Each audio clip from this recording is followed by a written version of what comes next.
अगर आपने अपनी घर की छत पर टेरेस गार्डन बना रखा है और आपने अपने टेरेस गार्डन में गमले में लौकी के बेल को ग्रो किया हुआ है और आप लोगों की ये शिकायत है कि आपके लौकी के बेल पर फूल तो बहुत आते हैं लेकिन वो फूल फल में कन्वर्ट नहीं हो पाते हैं, बल्कि धीरे धीरे झड़ करके गिर जाते हैं। इसके अलावा अगर फल में कन्वर्ट हो भी जाते हैं तो जो छोटे छोटे लौकी के फल होते हैं वो धीरे धीरे काले पीले होकर के गिर जाते हैं।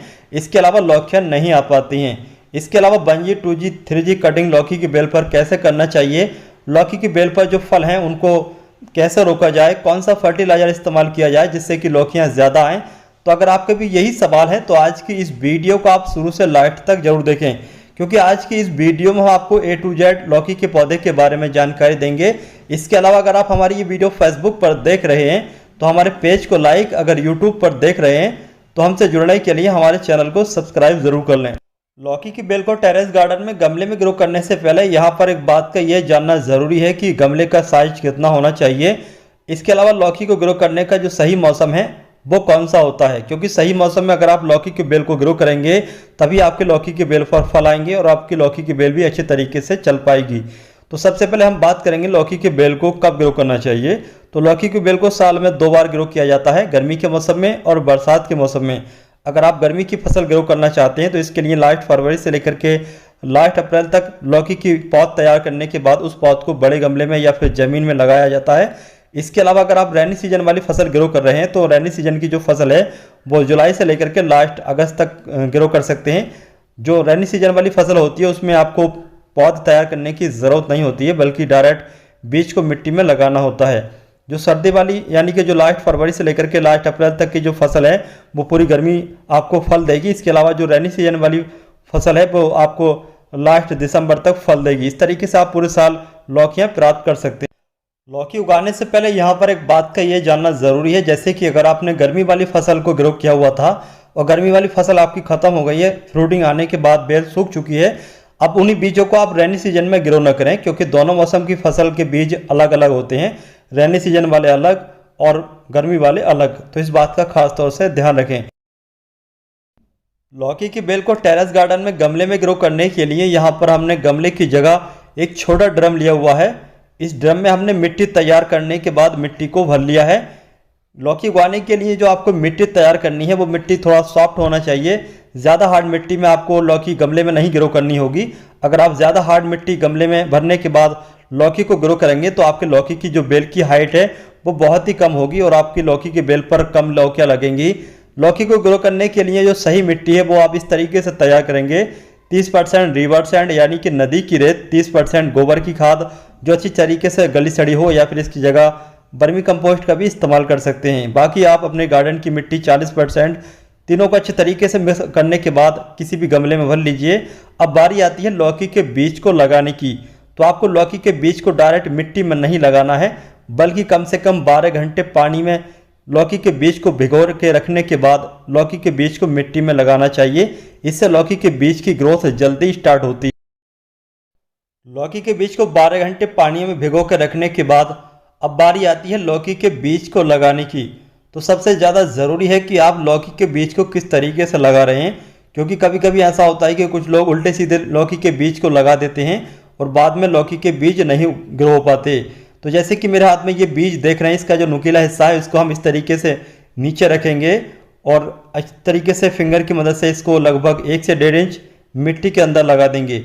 मिट्टी के अंदर आपको ज़्यादा गहराई तक नहीं लगाना है, बस 1 से 1.5 इंच ही लगाना है। इसके अलावा बीज को लगाने के बाद अच्छे तरीके से पानी देना होता है। तो पहली बार आप अच्छे तरीके से पानी दें जिससे कि नीचे तक की मिट्टी अच्छे तरीके से भीग जाए। इसके अलावा यहाँ पर एक बात का ये ध्यान रखना चाहिए, लौकी की जो बेल है इसको पूरा दिन की धूप चाहिए होती है। तो ऐसी जगह गमले को रखें जहाँ पर डायरेक्ट पूरा दिन की धूप आती हो। अगर आप इसको ऐसी जगह रख देंगे जहाँ पर पूरा दिन की धूप नहीं मिल पा रही है तो आपके बीज नहीं ग्रो होंगे। अगर बीज ग्रो हो भी जाते हैं तो आपके लौकी की बेल अच्छी तरीके से नहीं ग्रो होगी और आपके लौकी की बेल पर फ्रूट नहीं लगेंगे। इस छोटे प्लास्टिक के ड्रम में लौकी के बीज लगाने के 12 दिन के बाद का रिजल्ट है। जैसे कि आप देख सकते हैं जितने हमने बीज लगाए थे सभी अच्छे तरीके से ग्रोथ स्टार्ट कर चुके हैं। ये बीज पहले ग्रो हुआ था तो ये पौधा अच्छे तरीके से अपनी ग्रोथ कर रहा है। बाकी बीज बाद में ग्रोथ स्टार्ट करे हुए हैं तो वो अभी थोड़ा छोटे हैं। देखते हैं आने वाले समय में हमारे इन लौकी के पौधों की ग्रोथ कैसे चलती है। इसके अलावा यहाँ पर एक बात का ये ध्यान रखें, बीज लगाने के बाद मिट्टी में हल्की नमी रहना चाहिए, मिट्टी एकदम ड्राई नहीं होना चाहिए। बीज लगाने के बाद अगर मिट्टी पूरी तरीके से ड्राई हो जाती है तो आपका जो बीज है वो मिट्टी में पड़े पड़े खराब हो सकता है। इस छोटे ड्रम में लौकी के बीज लगाने के 20 दिन के बाद का ये रिजल्ट है। जैसे कि आप देख सकते हैं हमारा ये लौकी का पौधा अच्छी तरीके से ग्रोथ कर रहा है, लेकिन इसकी तरह बाकी के लौकी के जो पौधे हैं वो अच्छी तरीके से ग्रोथ नहीं कर रहे हैं, बल्कि इन पौधों पर हल्की हल्की बीमारी ने अटैक कर दिया है। पत्तियां मुड़ने की एक बीमारी है, उस वजह से इस तरीके की दिक्कत आ रही हैं। इसके अलावा हरे कलर के जो मच्छर होते हैं वो भी पत्तियों का रस चूसते रहते हैं, जिससे भी इस तरीके की पत्तियां मुड़ जाती हैं। इस ड्रम में लगे हुए लौकी के पौधे पहले से काफ़ी बड़े हो चुके हैं, यानी कि ये लौकी के पौधे अब बेल बनना शुरू हो चुके हैं। हमारी लौकी के पौधों पर बीमारी लग चुकी थी, जिसको हमने ऑर्गेनिक इंसेक्टिसाइड के इस्तेमाल करने से बीमारी को दूर कर दिया है। लौकी के पौधे हमारे बिल्कुल ग्रीन और हेल्थी हैं, पौधे बहुत ही अच्छे तरीके से चल रहे हैं। इस छोटे से ड्रम में लगी हुई ये लौकी की बेलें पहले से काफ़ी बड़ी हो चुकी हैं, और यहाँ पर जैसे कि देख सकते हैं ये सपोर्ट वायर भी निकल चुकी हैं। इस तरीके की जब सपोर्ट वायर निकलना शुरू हो जाए तो समझ जाइए कि लौकी के बेल को किसी सहारे की ज़रूरत है, यानी कि ऊपर चढ़ने के लिए किसी भी रस्सी या फिर दूसरी चीज़ की आपको इसको सपोर्ट देनी होगी, जिससे कि लौकी की बेल अच्छी तरीके से फैल जाए।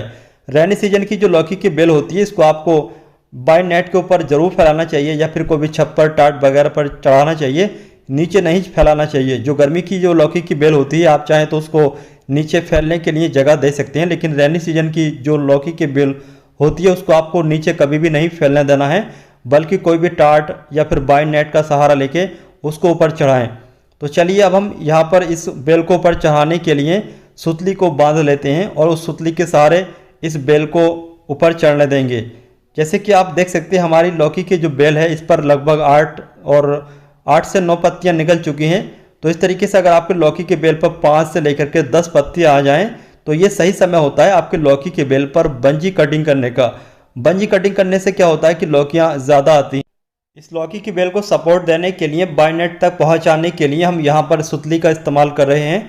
इस सुतली को हम चारों तरफ से अच्छे तरीके से बांध देंगे, और बांधने के लिए जैसे कि आप यहाँ पर देख रहे हैं इस तरीके के कुंदे का इस्तेमाल करेंगे, या फिर आप चाहें तो दूसरी तरीके से भी आप अपनी लौकी के बेल को ऊपर बाय नेट तक पहुँचा सकते हैं।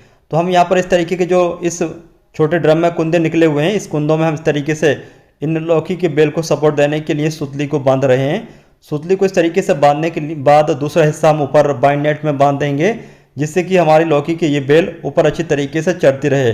अब हमने यहाँ पर जैसे कि देख सकते हैं सुतली को ऊपर बांध दिया है। सुतली को ऊपर बांधने के बाद यानी कि बाय नेट तक पहुँचाने के बाद चलिए अब हमारी जो लौकी की बेल है इसको भी हम इस सुतली के सहारे लपेट देते हैं, जिससे कि लौकी की बेल अच्छी तरीके से ऊपर चढ़ती रहे। लौकी की बेल को ऊपर चढ़ाने के लिए चलिए अब हम इसको लपेट रहे हैं। लपेटने के बाद इस लौकी की बेल पर हम बंजी कटिंग कर देंगे। बंजी कटिंग करने का मतलब होता है टॉप के एरी से पिंच करना।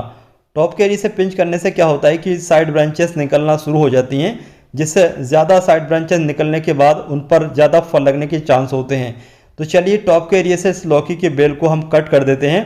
कट करने के बाद ध्यान रखें आपको जब भी बंजी कटिंग करनी है, बंजी कटिंग करने के बाद आपको ऑर्गेनिक फर्टिलाइज़र इस्तेमाल ज़रूर करना चाहिए जिसमें नाइट्रोजन का सोर्स ज़्यादा हो। तो आप चाहें तो कोई भी वर्मी कंपोस्ट या फिर गोबर की खाद इस्तेमाल कर सकते हैं, लेकिन इससे बेहतर है कि आप इसकी जगह मस्टर्ड केक का लिक्विड फर्टिलाइज़र इस्तेमाल करें।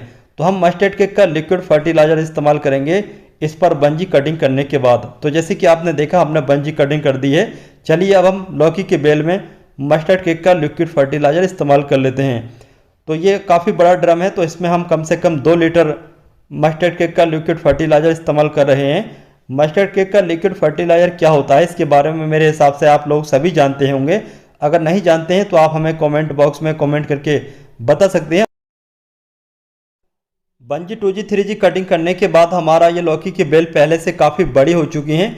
बेलें बिल्कुल ग्रीन और हेल्थी हैं। बेलों की ग्रोथ बहुत ही अच्छी तरीके से चल रही है, जैसे कि आप यहाँ पर देख सकते हैं। जिस तरीके से हमने 5 से 10 पत्तियाँ आने के बाद बंजी कटिंग करनी होती है, वैसे ही आपको 2G कटिंग 5 पत्तियाँ आने के बाद करनी होती है। इसी तरीके से 3G कटिंग भी आपको 5 पत्तियाँ आने के बाद करनी होती है। मतलब जैसे जैसे आपकी पौधे पर साइड ब्रांचेस निकलना शुरू हो जाती हैं, वैसे वैसे आप उन पर बंजी कटिंग, 2G कटिंग और 3G कटिंग करते रहें। तो 1G 2G 3G कटिंग करने के बाद हमारा ये तब तक के लिए बाय।